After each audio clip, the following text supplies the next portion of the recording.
PM Narendra Modi ने उत्तराखंड के रुद्रपुर में चुनावी सभा को संबोधित किया। उन्होंने कहा कि हमारी सरकार तीसरे टर्म में फ्री बिजली देने की योजना बना रही है। हर घर में सोलर बिजली प्लांट लगाने की योजना है। उन्होंने कहा कि सरकार की नीयत सही हो तो नतीजे भी सही आते हैं। मोदी ने कहा, कांग्रेस के शाही परिवार के शहजादे ने ऐलान किया है, अगर देश ने तीसरी बार मोदी सरकार को चुना तो आग लग जाएगी। 60 साल तक देश पर राज करने वाले 10 साल सत्ता से बाहर क्या रह गए, अब देश में आग लगाने की बात कर रहे हैं। ऐसे लोगों को चुन चुन कर साफ कर दो, ऐसे लोगों को मैदान में मत रहने दो भाइयों। इमरजेंसी की मानसिकता वाली कांग्रेस का भरोसा अब लोकतंत्र पर नहीं बचा है, इसलिए अब वह जनादेश के विरुद्ध लोगों को भड़काने में जुट गई है। कांग्रेस भारत को अस्थिरता की तरफ ले जाना चाहती है, अराजकता में झोंकना चाहती है।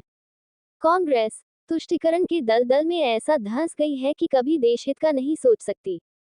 कांग्रेस ने देश का ऐसा बंटवारा किया कि गुरु नानक जी की पवित्र धरती हमसे छिन गई।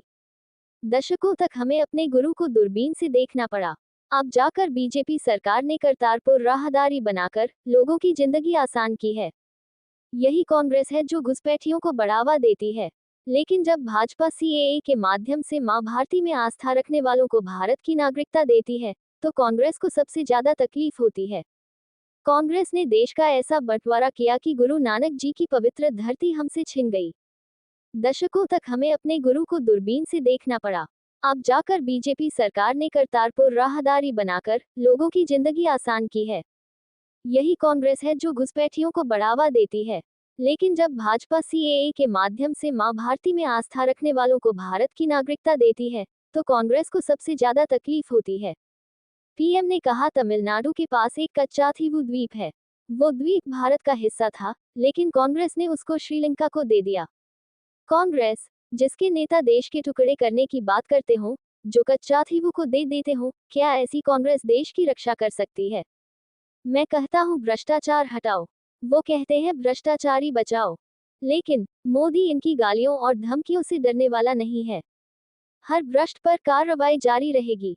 तीसरे टर्म की शुरुआत में भ्रष्टाचार पर और तेज प्रहार होगा।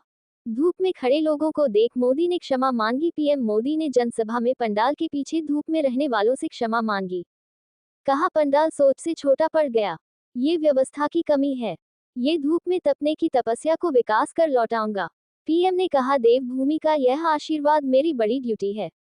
पीएम ने कहा, ये चुनावी सभा ऐसे क्षेत्र में हो रही जिसे मिनी इंडिया कहा जाता है।